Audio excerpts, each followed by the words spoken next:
Hello students, welcome to our channel simply mathematical. आज के इस वीडियो में हम सॉल्व करेंगे प्रॉब्लम 14 टू 16। ठीक है, तो मैंने प्रॉब्लम 1 टू 13 पहले सॉल्व किए। अभी हम सॉल्व करेंगे प्रॉब्लम 14, 15 और 16। ये जो एक्सरसाइज 7.5 है वो बेस्ड है मेथड ऑफ पार्शियल फ्रैक्शंस। ठीक है, इंटीग्रेशन बाय पार्शियल फ्रैक्शंस, इस मेथड पर ये एक्सरसाइज 7.5 बेस्ड है। तो चलिए अब शुरू करते हैं 14th प्रॉब्लम। तो 3x minus 1 divided by x plus two the whole square, ये प्रॉब्लम है।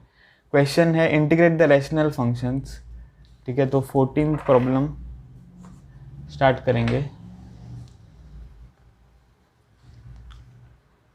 फंक्शन दिया हुआ है 3x minus 1 divided by x plus two the whole square. ठीक है, तो पहले हमें क्या करना है, ये जो फंक्शन है वो i इक्वल टू इंटीग्रल, वो जो फंक्शन दिया हुआ है 3x minus 1 divided by x plus two the whole square d x. ठीक है, तो जो फंक्शन दिया हुआ है उसको हमें इंटीग्रेट करना है।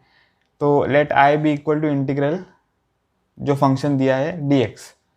ठीक है, तो अब ये जो फंक्शन है उसे हमें पार्शियल फ्रैक्शंस मेथड यूज़ करना है। तो बाय पार्शियल फ्रैक्शन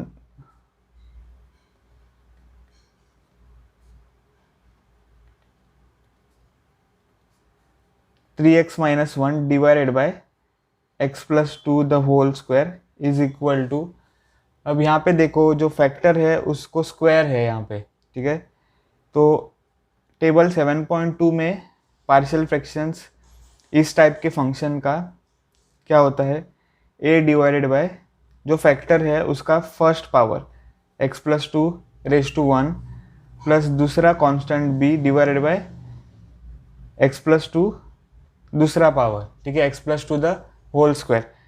तो ये होगा पार्शियल फ्रैक्शंस इस फंक्शन का। तो अब हमें क्या करना है, ये जो a और b है वो फाइंड करना है। तो उसके लिए हमें ये सिंप्लीफाई करना होगा। तो 3x minus 1 divided by x plus two the whole square equal to a times, यहाँ पर देखो x प्लस टू है फैक्टर और एलसीएम क्या है यहाँ पर x plus two the whole square. ठीक है, तो एलसीएम यहाँ पर है x plus two the whole square. तो यहाँ पर हमें क्या मल्टीप्लाई करना होगा, x प्लस टू, तो यहाँ पर x प्लस टू और divided by x plus two, ये x प्लस टू को मल्टीप्लाई हो जाएगा। ये क्या है x प्लस टू, तो x plus two multiplied by x plus two is x plus two the whole square plus b divided by x plus two the whole square. तो यहाँ पर हमें मिलेगा 3x minus 1 divided by x plus two the whole square equal to, अब ये जो denominator है वो सेम है, सो हम जो न्यूमरेटर है वो ऐड कर सकते हैं। तो a multiplied by x plus two plus b divided by x plus two the whole square. ठीक है, तो यहाँ पर हमें x plus two the whole square, x plus two the whole square cancel हो जाएगा। ठीक है, और क्या बचेगा यहाँ पर 3x minus 1 equal to a multiplied by x plus two plus b। ठीक है, अब यहाँ से हमें comparing the coefficients method use करना है। मैंने प्रीवियस प्रॉब्लम्स के लिए एक और मेथड बताया था, पर जो टेक्स्ट बुक में मेथड दिया हुआ है वो है कंपेयरिंग द कोएफिशिएंट्स, तो आप वो ही मेथड यूज़ करो यहाँ पे। ठीक है, तो कंपेयरिंग द कोएफिशिएंट्स मेथड क्या है, कुछ प्रॉब्लम्स के लिए मैंने जो कंपेयरिंग द कोएफिशिएंट्स मेथड है वो यूज़ किया है। ठीक है, तो यहाँ पर हम वो यूज़ करेंगे 3x माइनस 1 इक्वल टू, यहाँ पर देखो a जो है वो इस ब्रैकेट को मल्टीप्लाई करना होगा, तो ax प्लस 2a मिलेगा प्लस b। तो यहाँ पर ये जो x टर्म है उसका कोएफिशिएंट है a और कांस्टेंट टर्म क्या है यहाँ पर 2a प्लस b। तो comparing the coefficients, comparing the coefficients हमें क्या मिलेगा, a इज इक्वल टू 3, क्योंकि जो x टर्म है यहाँ पे लेफ्ट हैंड साइड पर उसका कोएफिशिएंट है 3 और राइट हैंड साइड में जो x का टर्म है उसका कोएफिशिएंट है a, तो दोनों इक्वल होंगे, तो a इक्वल टू 3, और यहाँ पे जो कांस्टेंट है वो क्या है 2a plus B is equal to इस कांस्टेंट को इक्वल होगी। ये कांस्टेंट क्या है -1, ठीक है। तो ये दो इक्वेशंस हमें मिलेगी। तो a की वैल्यू अपने आप हमें यहाँ पर मिल गई है, a इज इक्वल टू 3। अब b की वैल्यू यहाँ से हम फाइंड करेंगे, a is equal to 3 substitute करेंगे, तो 2 multiplied by 3 plus b equal to -1, तो 6 plus b is equal to -1 आ जाएगा। तो b इज इक्वल टू -1 -6 ऐसे हमें मिलेगा। तो b इज इक्वल टू -7, ये आंसर हमें मिल जाएगा, ठीक है। तो a और b कांस्टेंट दोनों हमें मिल गए हैं। तो ये जो कांस्टेंट्स है वो हम ओरिजिनल इक्वेशन जो कि हम कहते हैं इक्वेशन स्टार, ठीक है, उसमें सब्स्टिट्यूट करना होगा। तो इक्वेशन स्टार बिकम्स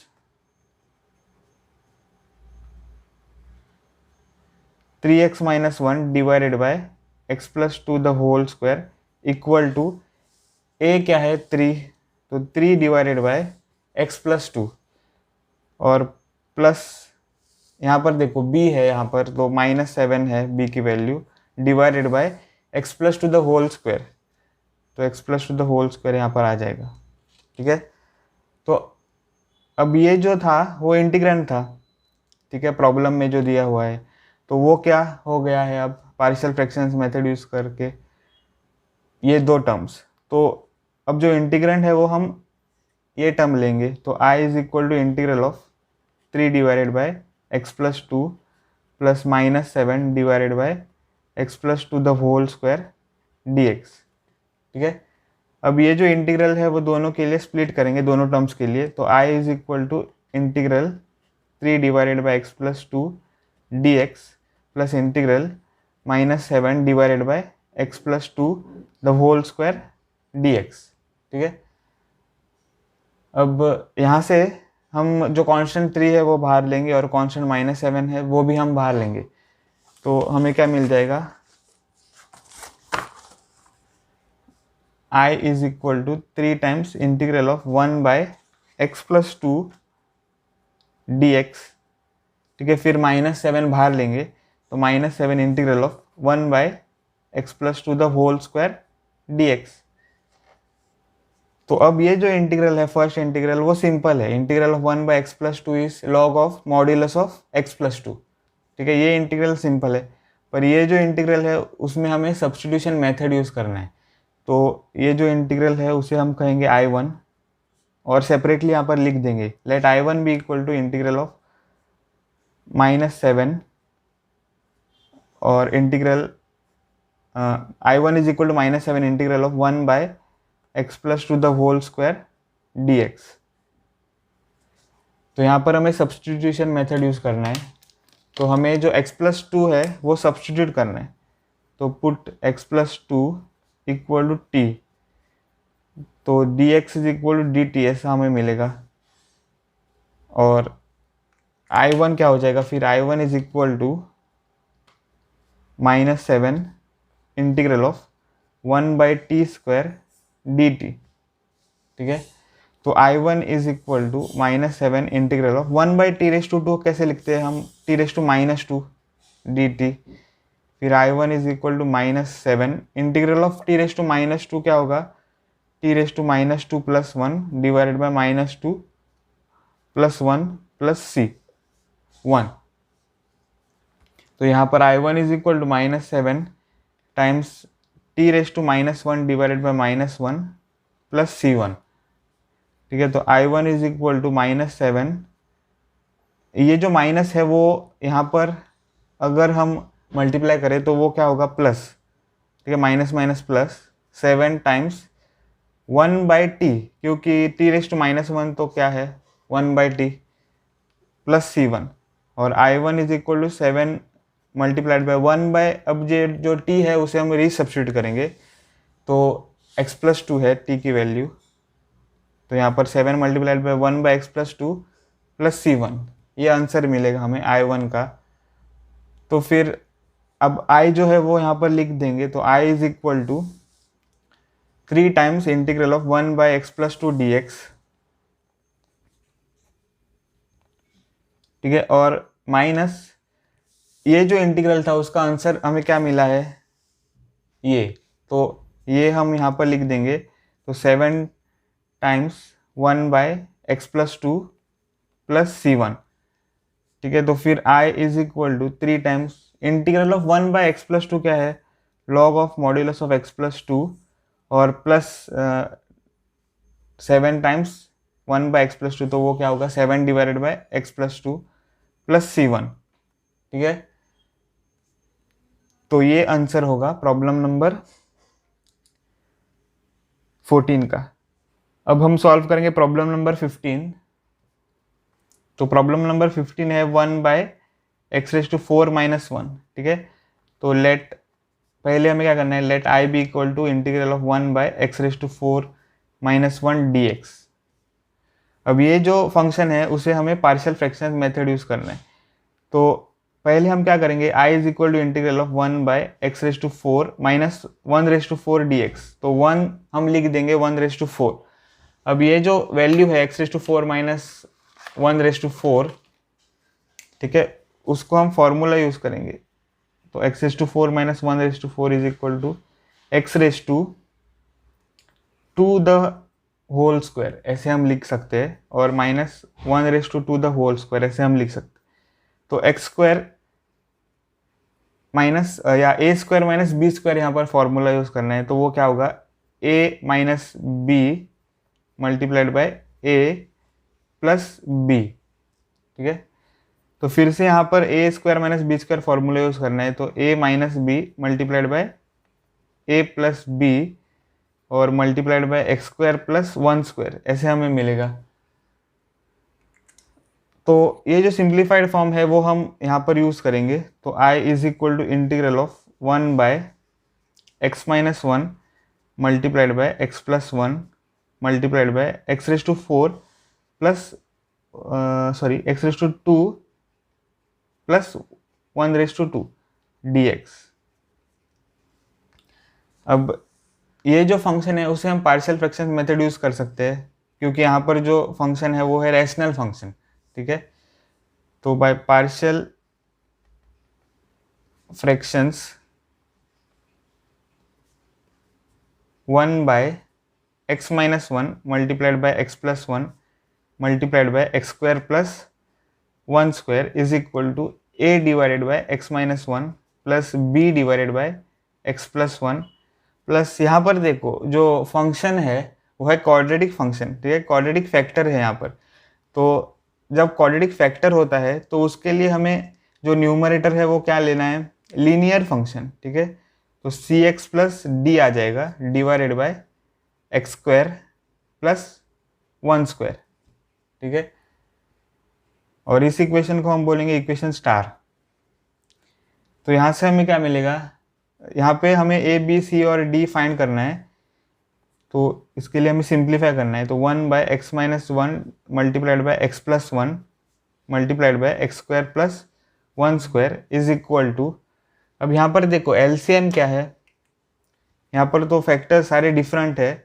तो एलसीएम क्या होगा, x-1 multiplied by x+1 multiplied by x² plus 1², ठीक है। सारे फैक्टर्स मल्टीप्लाई होकर एलसीएम मिलेगा।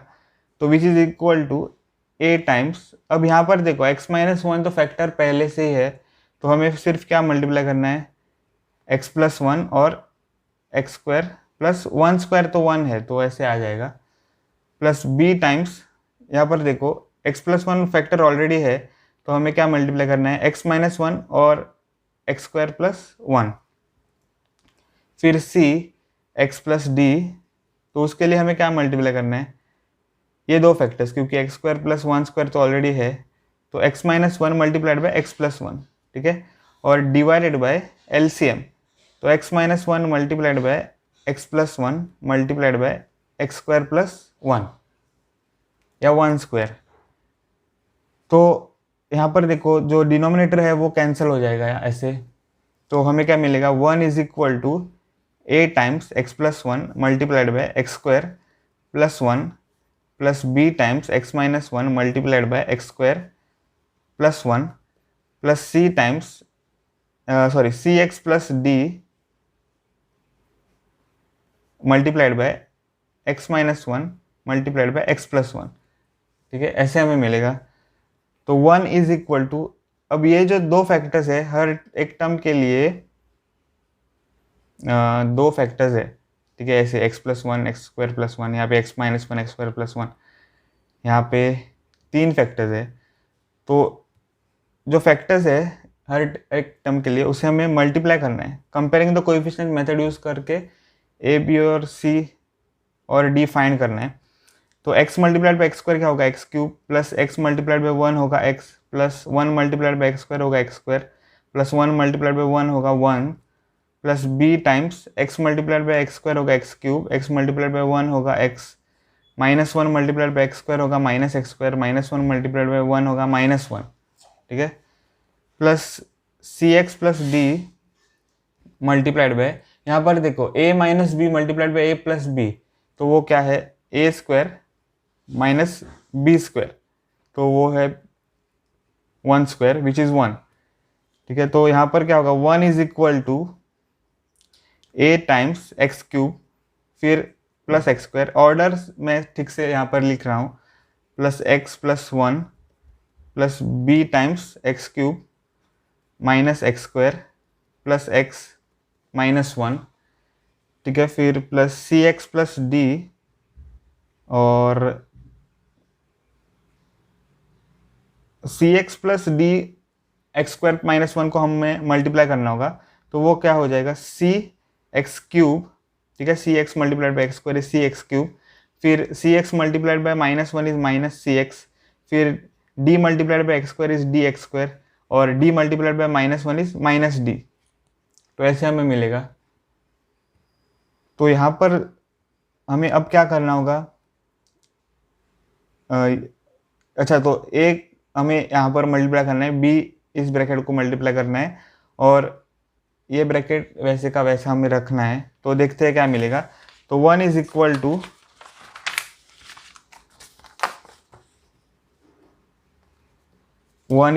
To A times x cube plus a times x square plus a x plus a, ठीक है, सिर्फ ए जो है वो हमने फर्स्ट ब्रैकेट को मल्टीप्लाई किया है यहाँ पर, ठीक है। अब ये जो b है उसको हमें इस ब्रैकेट को मल्टीप्लाई करना है, तो हमें क्या मिलेगा, बी एक्स क्यूब, फिर माइनस बी एक्स स्क्वायर, फिर प्लस बी एक्स और माइनस बी, ठीक है, और फिर जो टर्म बचेगा वो है c x cube minus c x plus d x square minus D, ठीक है। तो ऐसे हमें मिलेगा। अब जो लाइक टर्म्स है उसे हमें, जो कांस्टेंट है, ठीक है, जो लाइक टर्म्स है उससे हमें जो कांस्टेंट है वो एक साथ लेकर वेरिएबल को सॉरी, जो लाइक टर्म्स है उससे हमें जो वेरिएबल है वो कॉमन लेना होगा, ठीक है। तो a, फिर क्या होगा, प्लस b, और फिर प्लस c एक्स क्यूब, क्योंकि एक्स क्यूब टर्म है यहाँ पर, तो उससे हमें एक्स क्यूब जो है कॉमन लेना है, तो ऐसे हमें मिलेगा। फिर प्लस यहाँ पर देखो a, फिर माइनस b और plus d multiplied by x square, ठीक है, प्लस यहाँ से a, फिर प्लस b, फिर minus c multiplied by x, फिर प्लस a माइनस b और माइनस d, ऐसे हमें मिलेगा, ठीक है। तो यहाँ पर हम अब क्या करेंगे, जो लेफ्ट हैंड साइड है वो लिख देंगे, zero X cube plus zero X square plus zero X plus one is equal to A plus B plus C multiplied by X cube plus A minus B plus D multiplied by x square plus A plus B minus C multiplied by x plus A minus B minus D, ठीक है, ऐसे हमें मिलेगा। तो यहाँ पर देखो जो वन है मैंने कैसे लिखा है, zero X cube plus zero X square plus zero X plus one, क्योंकि यहाँ पर जो टर्म है वो है सिर्फ कांस्टेंट, तो कंपेयरिंग द कोएफिशिएंट्स करने के लिए पहले हमें ऐसे लिखना होगा। अब बाय कंपेयरिंग द कोएफिशिएंट्स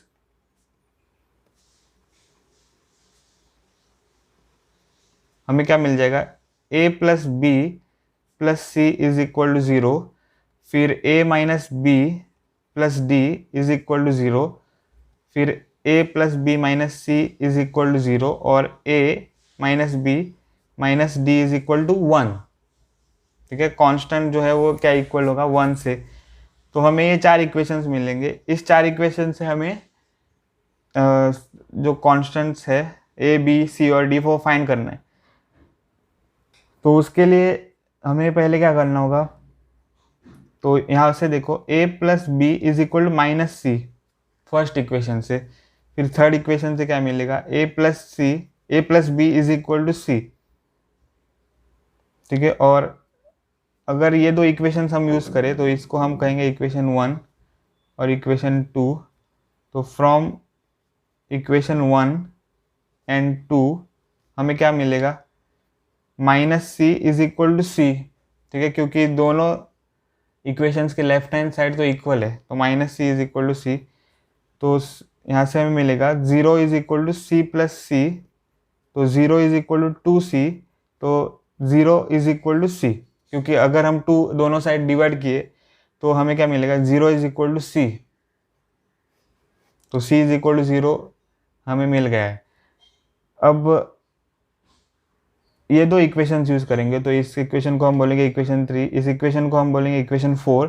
तो फ्रॉम इक्वेशन 3 एंड इक्वेशन 4 हमें क्या मिलेगा, a minus B is equal to minus D. ठीक है, और a minus B is equal to 1 plus D ऐसे मिलेगा। तो यहाँ से ये दो लेफ्ट हैंड साइड इक्वल है तो राइट हैंड साइड दोनों के इक्वल होंगे, तो minus D is equal to 1 plus D. तो फिर ये जो d है वो हम यहाँ पर ला सकते हैं लेफ्ट हैंड साइड, तो minus D is equal to 1, तो minus 2d is equal to 1। ठीक है, और d is equal to minus half यहाँ पर हमें मिलेगा।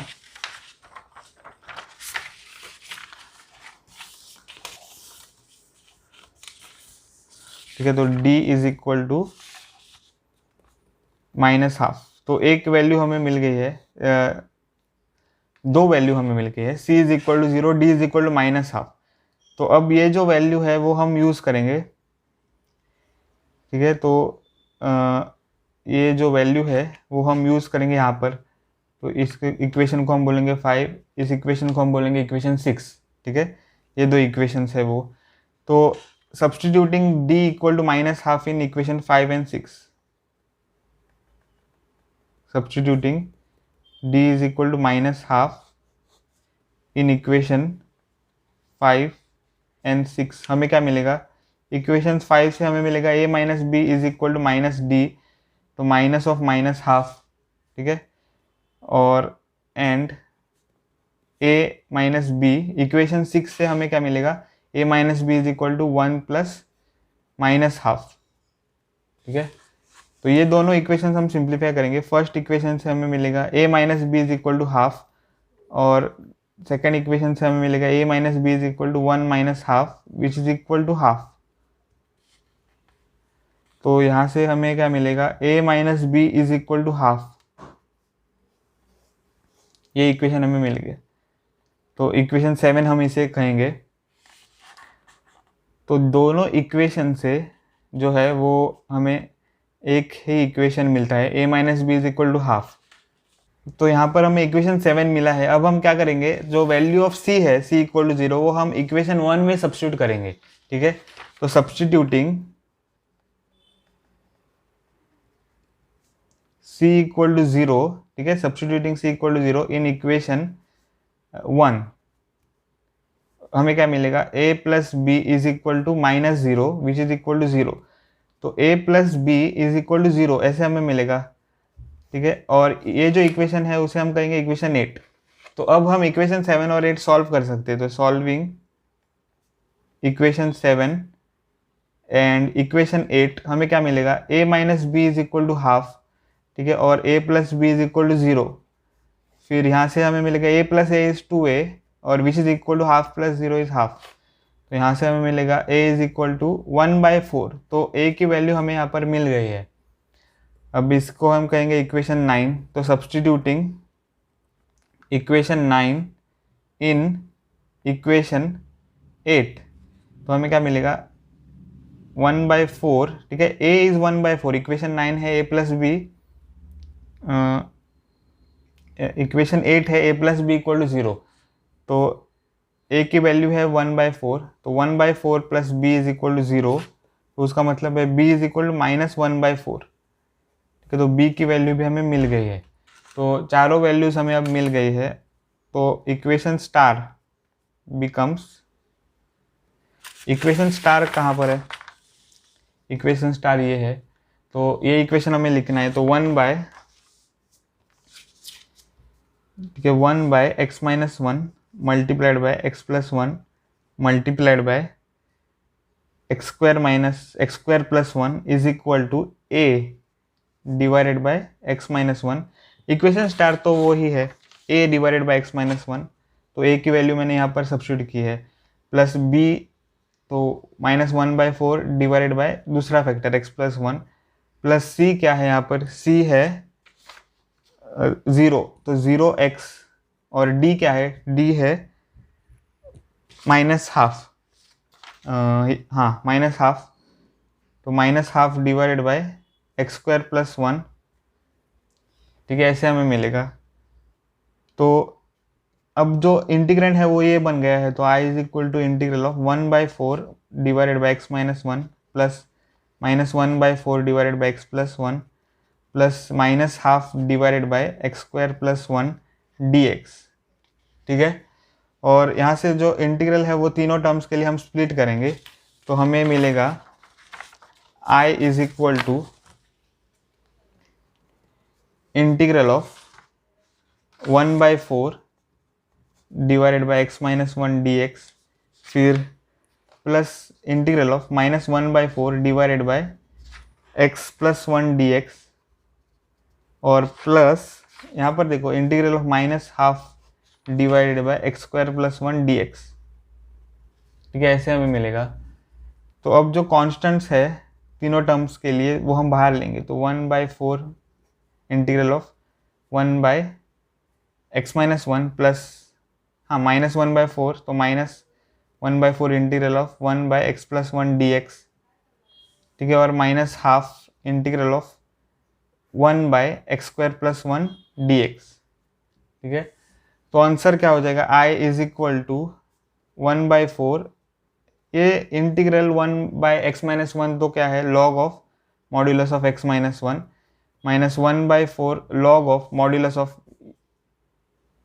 x+1, ठीक है, integral of 1/x+1 is log of modulus of x+1 -½ integral of 1/x² plus 1, तो उसका इंटीग्रल क्या होता है, tan इनवर्स ऑफ x, ये फॉर्मूला आपको पता होना चाहिए, प्लस c, ठीक है। तो i इज इक्वल टू, यहाँ से हम 1/4 कॉमन ले सकते हैं, और क्या बचेगा, log of modulus of x-1 minus log of modulus of x+1, फिर -½ tan inverse of x plus c, तो यहाँ से हमें मिलेगा i is equal to 1/4 log of modulus of x-1 divided by x+1, ठीक है, -½ tan इनवर्स ऑफ x और plus c। तो ये होगा आंसर ऑफ प्रॉब्लम नंबर 15। अब हम सॉल्व करेंगे प्रॉब्लम 16। तो प्रॉब्लम 16 में जो फंक्शन है वो दिया हुआ है 1/x multiplied by x⁻n plus 1, ठीक है। तो पहले हमें क्या करना है, let i be equal to integral of 1 जो फंक्शन दिया है, ठीक है, i is equal to integral जो फंक्शन दिया हुआ है 1/x multiplied by x⁻n plus 1 dx।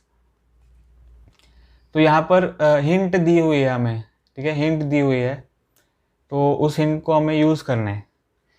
तो हिंट क्या है, multiply and divide by x⁻n-1, ठीक है। तो multiply and divide by x⁻n-1, तो x⁻n-1 divided by x multiplied by x⁻n plus 1 और डिवाइड, तो x⁻n-1 dx ऐसे आ जाएगा। हमने क्या किया है, multiply and divided by x raise to N minus one, ठीक है। तो I is equal to integral of x raise to N minus one multiplied by divided by x multiplied by x raise to N minus one, क्या होगा, x multiplied bye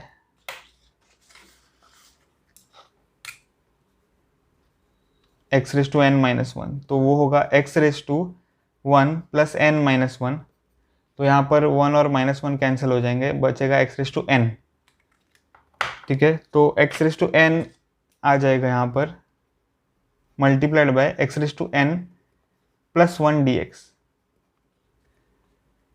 तो यहाँ पर हमें क्या सब्स्टिट्यूट करना होगा, हिंट में जो दिया हुआ है, ठीक है, हिंट में दिया हुआ है वो, तो put X raise to N plus one is equal to T, put X raise to N plus one is equal to T. तो उसका मतलब है इसका अगर हम डेरिवेटिव लेते हैं तो n multiplied by X raise to N minus one D X is equal to D T, ऐसे मिलेगा, ठीक है। तो फिर X raise to N minus one D X is equal to D T divided by N, ठीक है। X raise to N minus one D X is equal to D T divided by N. तो ये देखो यहाँ पर जो term है उसे हम क्या लिख सकते हैं, d T divided by n, और वन बाय इसको हम जो टी टर्म है वो सब्स्टिट्यूट करेंगे। तो i इज इक्वल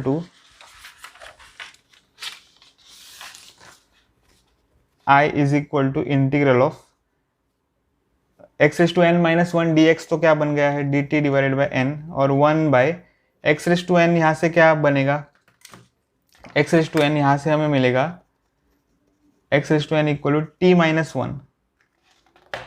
तो एक्स रेज टू एन हो जाएगा टी माइनस वन, ठीक है। फिर multiplied by x raise to N plus one, यहाँ से है टी, ठीक है। तो ये हमें मिलेगा। तो i इज इक्वल टू, अब जो वन बाय एन है वो हम बाहर ले सकते हैं, integral of one by t multiplied by T minus one D T. तो अब जो पार्शियल फ्रैक्शंस मेथड है वो यहाँ पर हम यूज करेंगे। तो बाय पार्शियल फ्रैक्शंस,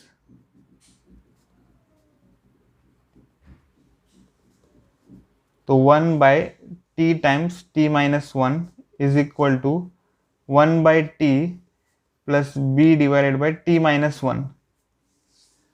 तो यहाँ से हमें मिलेगा one by t multiplied by t minus one is equal to, यहाँ पे हम क्रॉस मल्टीप्लाई करेंगे, तो a multiplied by t minus one plus b multiplied by t divided by t multiplied by t minus one. तो t multiplied by t minus one यहाँ पे cancel हो जाएगा, हमें मिलेगा one is equal to a multiplied by t minus one plus b t. तो one is equal to, यहाँ पे a हमें इस ब्रैकेट को मल्टीप्लाई करना है, तो a t minus a plus b t. तो वन इज इक्वल टू, अब जो t टर्म्स है उससे हम t कॉमन लेंगे, तो क्या बचेगा a प्लस बी और माइनस ए कांस्टेंट होगा। तो by comparing the coefficients method,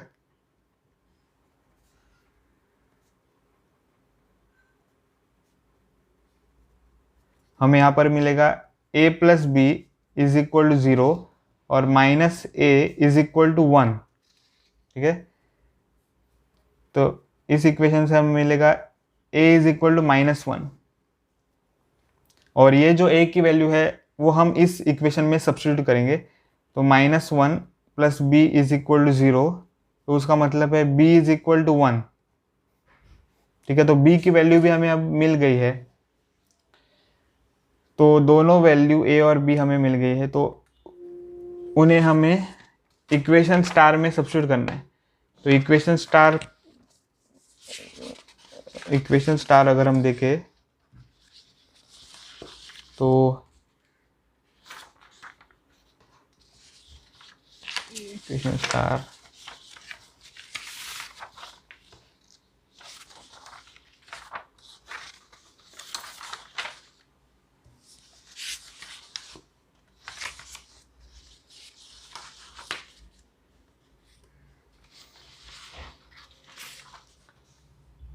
ये है इक्वेशन स्टार, ठीक है। ये जो इक्वेशन है, फर्स्ट इक्वेशन जो कि a और b कंटेन करता है, तो ये है इक्वेशन स्टार। तो equation star becomes 1 by t multiplied by t minus 1 is equal to -1 divided by t plus यहाँ पे b क्या है 1 डिवाइडेड बाय t माइनस 1। ठीक है, तो यहाँ पे हमें क्या मिलेगा, अब जो इंटीग्रेंड है वो चेंज हो गया है, इंटीग्रेंड जो है वो ये इंटीग्रेंड बन गया है, तो 1 by T plus 1 by t minus 1 D T. ठीक है, तो यहाँ से हमें मिलेगा i इज इक्वल टू, अब जो इंटीग्रल है वो दोनों टर्म्स के लिए स्प्लिट करेंगे, तो integral of -1 by T D T plus integral of 1 by t minus 1 D T. तो i इज इक्वल टू, ये जो माइनस साइन है वो हम बाहर लेंगे, तो minus integral of 1 by T D T plus integral of 1 by t minus 1 D T. ठीक है, तो यहाँ से हमें क्या मिलेगा, पहला जो इंटीग्रल था वो था minus integral of 1 by t, तो minus log of modulus of t मिलेगा, और सेकंड इंटीग्रल था integral of 1 by t minus 1, तो वो होगा log of modulus of t minus 1 plus c. तो यहाँ से हमें मिलेगा i is equal to minus log of modulus of, अब t जो है वो हमें रीसब्स्टिट्यूट करना है, तो t की वैल्यू क्या है, t की वैल्यू है x raise to n plus 1, तो ये हमें यहाँ पर सब्स्टिट्यूट करना है, x raise to n plus 1 plus log of modulus of x raise to n plus 1 minus 1 plus c। तो i is equal to minus log of modulus of x raise to n plus 1 plus log of modulus of 1 और minus 1 cancel हो जाएंगे, बचेगा x raise to n plus c। ठीक है, तो ये होगा आंसर ऑफ प्रॉब्लम 16। तो इस वीडियो में बस इतना ही। अगर आपको ये वीडियो पसंद आया हो तो मेरी वीडियो को ज़रूर लाइक करें और मेरे चैनल को सब्सक्राइब करें। मिलता हूँ आपको अगले वीडियो में, तब तक के लिए बाय।